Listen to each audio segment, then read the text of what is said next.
धारणा के कुछ पॉइंट्स हमने आपको पढ़ा दिए थे, तो उसमें से कुछ एक दो पॉइंट बचा हुआ है, तो उस पॉइंट की हम यहाँ पर जिक्र करते हैं। तो जैसे नेक्स्ट पॉइंट की हम बात करेंगे, फोटोन का प्रभावी द्रव्यमान निकालना है। तो यहाँ से मैं लिख रहा हूँ फोटोन का प्रभावी द्रव्यमान, प्रभावी द्रव्यमान। यहाँ से प्रभावी द्रव्यमान हमें स्मॉल एम क्वेश्चन मार्क, ये हमें निकालना है।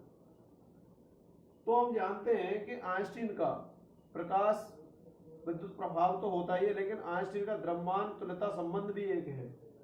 तो यहां पर लिख रहे हैं आइंस्टीन के द्रव्यमान तुल्यता, द्रव्यमान ऊर्जा तुल्यता संबंध, द्रव्यमान ऊर्जा तुल्यता संबंध से,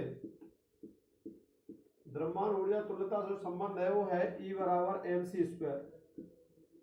E बराबर होता है mc स्क्वायर, ठीक है ना।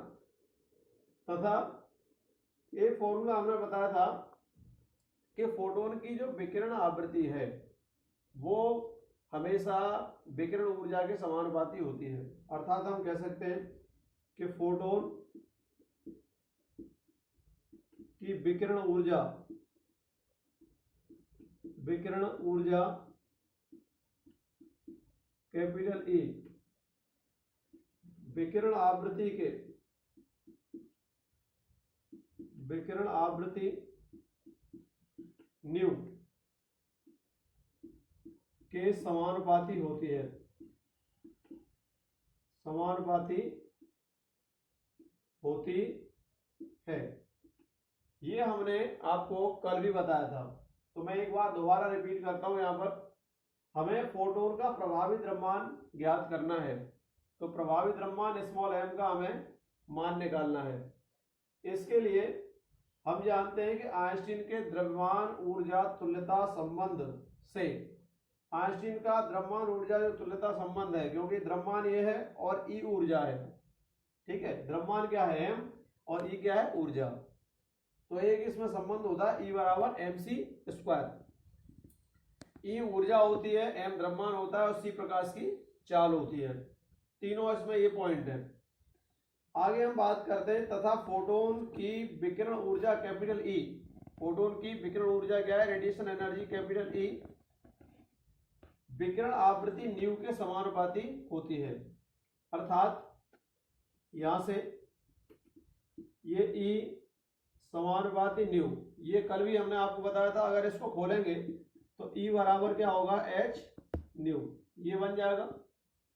अब आप देख रहे हैं E बराबर mc स्क्वायर यहां पर है और E बराबर h न्यू यहां पर है, दोनों ऊर्जा के बराबर है। E बराबर mc स्क्वायर ये और E बराबर h न्यू ये है, दोनों E के बराबर है, ऊर्जा के बराबर है। तो इनकी वैल्यू को हम क्या कर सकते हैं, बराबर भी रख सकते हैं। तो बराबर रखेंगे तो क्या होगा देखिए, तो अब यहां से देखिए, तो ये क्या यहाँ पर mc स्क्वायर बराबर क्या हो जाएगा h न्यू, ये बन जाएगा, ठीक है। तो यहां से m बराबर निकालना है तो क्या होगा h न्यू अपॉन क्या होगा c स्क्वायर, m बराबर h new upon c square, ये बन जाएगा इसका, ये प्रभावी द्रव्यमान कहलाएगा। ये है फोटोन का, फोटोन का प्रभावी द्रव्यमान कहलाता है, प्रभावी द्रव्यमान कहलाता है। अगर प्रभावी द्रव्यमान पूछता है तो ये आपको निकालना है, ठीक है। ये होगा, ये फोटोन का प्रभावी द्रव्यमान कहलाता है। फोटोन का प्रभावी द्रव्यमान कितना हो गया, m बराबर h new upon c square. तो मैंने यहाँ लिख दिया है, यह फोटोन का प्रभावी द्रव्यमान कहलाता है, ठीक है। इसको इरेज कर देते हैं और आगे चलते हैं इसमें, ठीक है। अब यहां से फोटोन का रेखीय संवेग, रेखीय संवेग, रेखीय संवेग के बारे में आपने 11th क्लास में भी फॉर्मूला इसका पढ़ रखा है। रेखीय संवेग, इसको P से रिप्रेजेंट करते हैं, ठीक है। रेखीय संवेग बराबर द्रव्यमान इंटू वेग, ये होता है सूत्र। फोटोन का रेखीय संवेग बराबर द्रव्यमान इंटू वेग। या इसको शॉर्ट फॉर्म में कैसे लिखेंगे, शॉर्ट रूप में P बराबर क्या होता है m इंटू सी, P बराबर m इंटू सी ये होता है। अब चूंकि फोटोन का प्रभावी द्रव्यमान हमने अभी निकाला था, फोटोन का प्रभावी द्रव्यमान, फोटोन का प्रभावी द्रव्यमान m बराबर एच न्यू अपॉन सी स्क्वायर, ये निकाला था अभी हमने। तो यहाँ से P बराबर m इंटू सी हो गया और m बराबर एच न्यू अपॉन सी स्क्वायर। इस m की वैल्यू को यहाँ पुट कर दीजिए नाउ, तो क्या हो जाएगा देखिए, इस m की जगह पर पुट कर रहे हैं ये वाली वैल्यू जो हमने पीछे निकाल रखी है। तो यहाँ से देखिए P बराबर m की जगह पर क्या है एच न्यू अपॉन सी स्क्वायर इंटू सी से आप c कैंसिल कर दीजिए, ठीक है।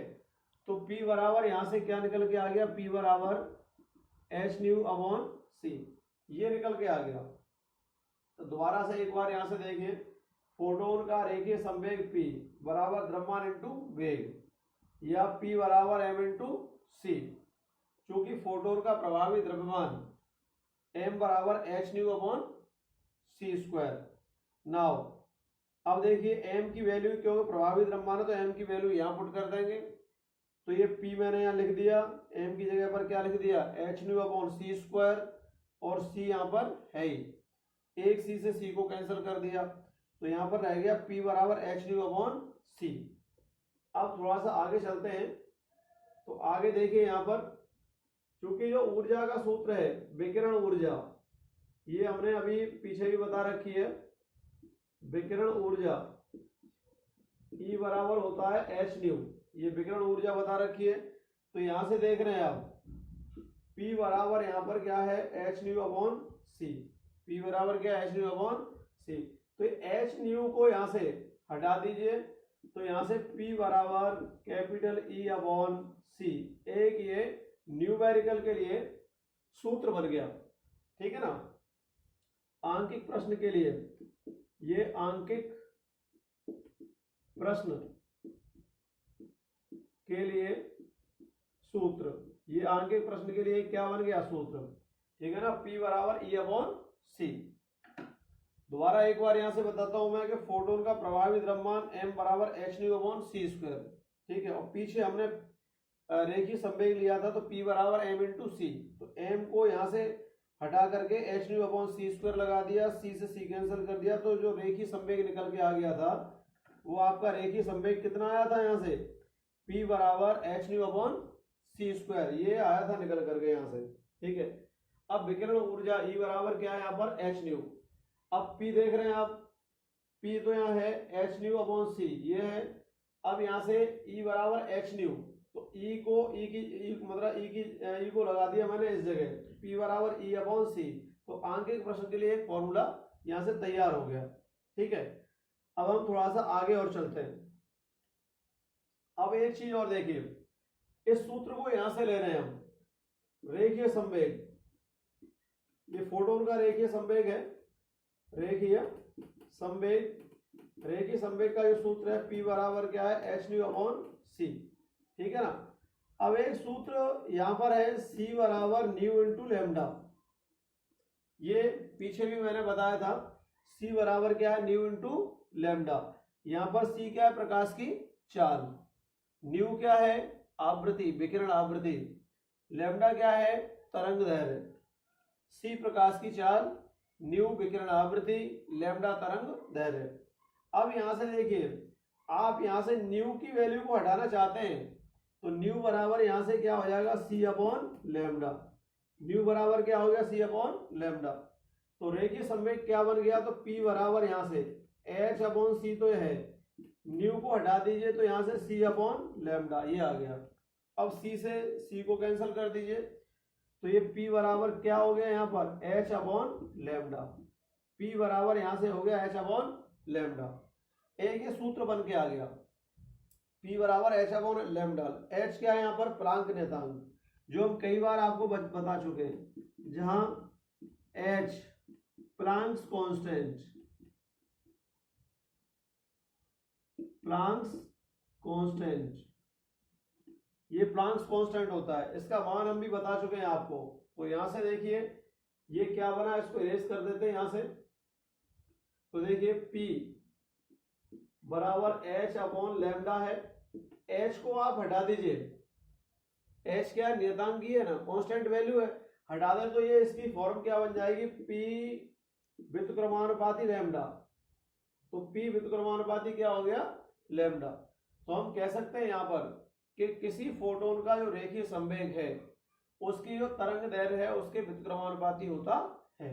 तो यहां पर हम लिख सकते हैं, ठीक है, ये फॉर्मूले बने हैं, इस फॉर्मूले पर न्यूमेरिकल्स भी होंगे।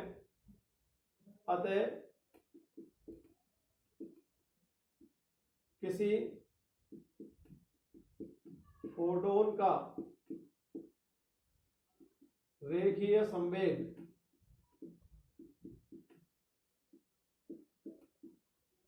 उसकी तरंग दैर्घ्य के